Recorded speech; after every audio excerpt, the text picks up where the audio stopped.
శంఖం ఆ పక్కకి చక్రం పద్మం. స్వామివారు ఎదుర్కొంటాడు 9 అడుగుల 4 అంగుళాల నుండి మానవ దేహం ఎలా ఉంటుందో స్వామివారి శరీరం కూడా మెత్తగా మృదువుగా సున్నితంగా ఉండడం ఇక్కడ స్వామివారి యొక్క విశేషం. ఒకసారి చూపెడతాను చూడండి. ఇక్కడ పుష్పం కనబడుతుందా? అందరికి కనబడుతుందా? కొంచెం మీరు కింది కూర్చుంటే వెనక వాళ్ళకి కూడా కనపడుతుంది. అందరికి కావాలి కదా, కొంచెం డౌన్ అవ్వండి. కనపడుతుంది. ఇలా లోపలికి వెళ్ళిపోతుంది. మెత్తగా మృదువుగా సున్నితంగా ఉండడం ఇక్కడ స్వామివారి యొక్క విశేషం. అలాగే నాభిలో దెబ్బతగిన ప్రదేశం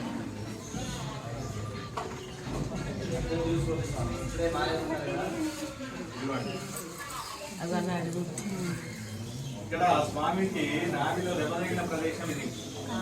ఇక్కడ నుంచి తేమ వస్తూ ఉంటుంది. దానికి అడ్డంగా పసుపు గంధం పెట్టి ఆ యొక్క ప్రసాదాన్ని సంతానం, ఆరోగ్యం, వివాహం, జ్యేష్ఠ, ధనిష్ట, మూల నక్షత్రాలకి, సూర్యగ్రహణంలో పుట్టిన, చంద్రగ్రహణంలో పుట్టిన